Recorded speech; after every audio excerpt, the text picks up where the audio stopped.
as Gerald mentioned, I was the very first president of the Drake Group, although as Alan and I were reminiscing last night.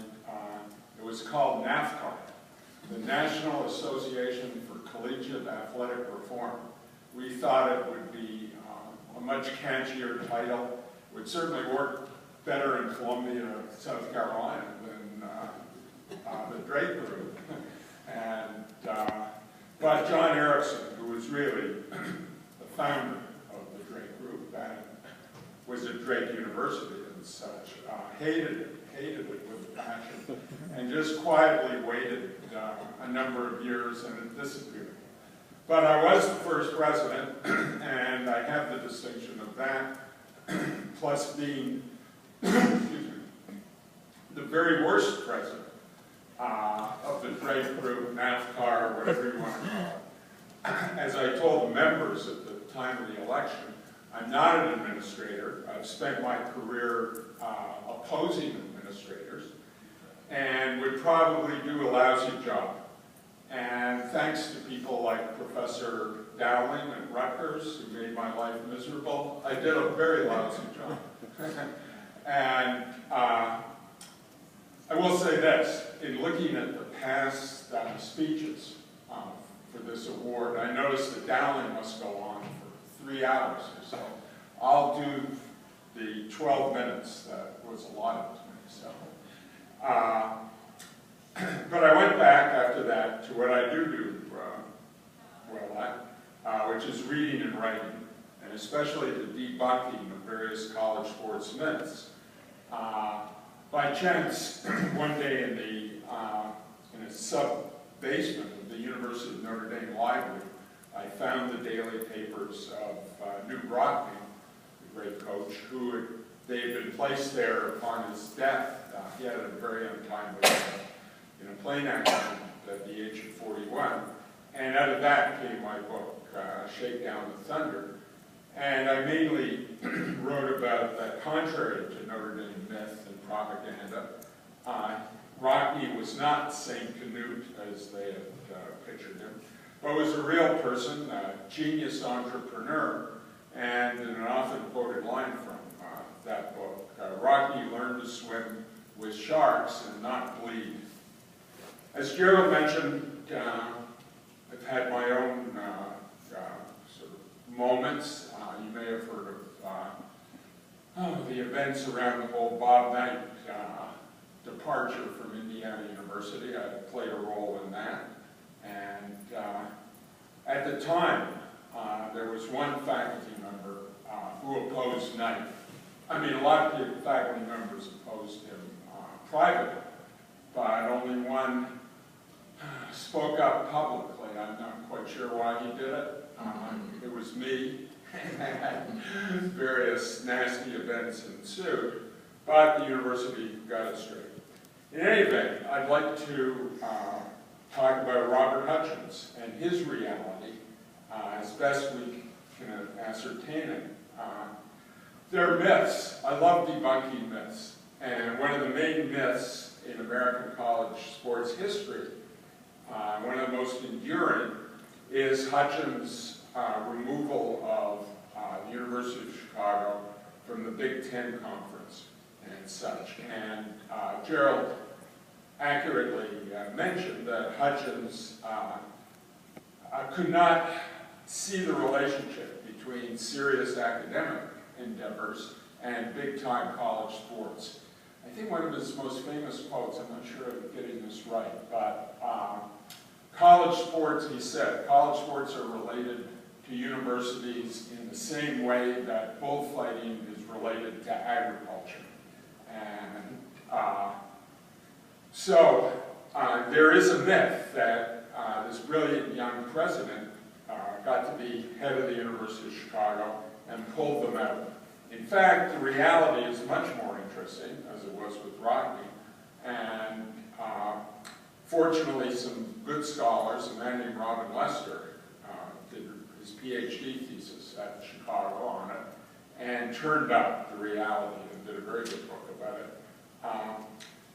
The history is really interesting. Chicago was founded by essentially the money of John D. Rockefeller, and he hired a man named William Rainey Harper to start the university. This is 1890.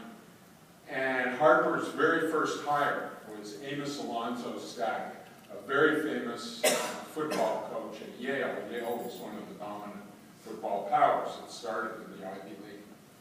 And he brought him to Chicago. Stagg built his team and started winning national championships as well. The original, you probably heard the expression, monsters of the Midway. That was the Chicago Maroons of Stagg. It was not the Bears that it later becomes. Bears didn't exist when the monsters of the Midway did. But although they were superb athletes, they were not very good students, if students at all. It was an age of tramp athletes and all kinds of sort of shenanigans. There's a book coming out by a friend of mine named John Crick, where he went into the papers of Hutchins and the famous coach of Michigan, Fielding Yost. And they not only were scoundrels and pirates, although Stagg had this whole Christian masculine approach. They were crooks. I mean, John shows it quite definitely. It's all in the papers. And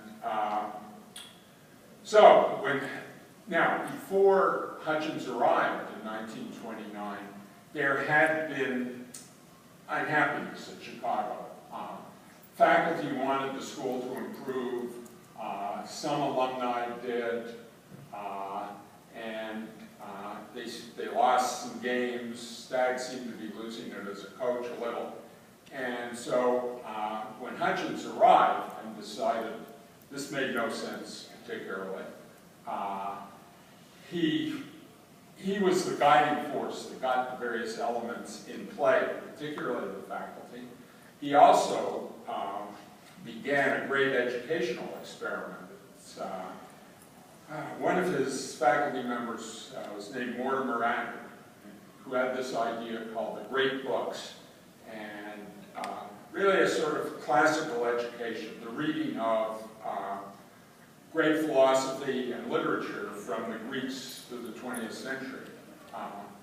And Hutchins very much pushed that as the undergraduate curriculum at Chicago, and you could see, and the school improved, and of course, being at Berkeley, I really see this, there was this clash between these super athletes and the great books, and Hutchins resolved it by deciding to pull Chicago out of the Big Ten. It was one of the founding members. But he was very opposed by much of the alumni and the people who gave money to Chicago and wanted it the way it was.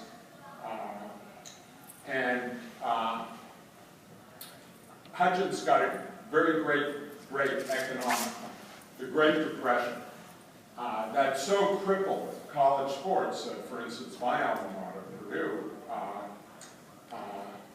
had to cut out every sport but basketball and football during the Depression and such. And Chicago took a hit, of course. And so that made big-time college sports seem even less central to the university. And Hutchins got Stagg to retire and move on. Had an interesting thing happen. So he hired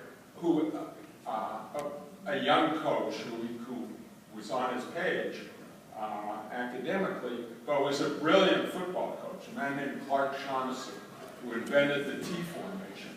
So Shaughnessy was able to take these not very good players who were students in Chicago and win a little. So it took Hutchins longer. So finally in 1939, after losing to Oberlin, I think 69-7, everybody decided it was time to leave the Big Ten. But in football, they weren't able to leave the Big Ten in all sports till 1946, So it was a very long, complicated process, and it took a lot of luck, a lot of energy by Hutchins, allies, and other stuff. I guess that I mentioned the great books, and the great books, also Hutchins had this idea, and Adler, of sort of making copies and selling them to the general public. And they were on the shelves of many middle-class homes in the 1940s and 1950s, including my family's. And that was my introduction to Hutchins. And then as an undergraduate at Purdue, in the late 50s, early 60s, I had the good fortune of, well, through necessity, I started as a science major, because it was post-Sputnik, and found out that I was not a science major. I also was a walk-on in basketball. I was not a Big Ten basketball player. And I went to humanities, and the humanities division of Purdue used a lot of the great books curriculum. So I was introduced directly that way. After Purdue, I went to graduate school at the University of California, Berkeley, and the faculty expected all incoming students to have read all of the great books. And so there was a catch-up period. But in the end, I have read most of them and disliked quite a number, but liked a whole lot, and learned a great deal. Part of the curriculum was a course, for instance, in classical logic. And to this day, I remember, argument by analogy is inherently false. No two things are the same. Therefore, when other schools tell me, oh, you know, the University of Oklahoma president could pull OU out of big-time football, I say, argument by analogy is inherently, like Robert Hutchins did. I say, argument by analogy is inherently false. It's much more complicated than that. So, with that education and such, I proceeded. I started writing about college sports. I worked as a sports reporter in the middle of my academic career and changed from English literature to American studies. And as I began to publish books, the first one was College Sports Inc., reporters would often call me up and we'd talk, and they would ask me, do you actually like sports? You know, are you, professors like Dowling made a great point of how much he hated sports in all forms, and had nothing to do with the university. And I would explain, yes, I played lots of sports in my youth. I played 2 years of semi-pro basketball in France. I really liked sports and no sports. However, I'd always add, I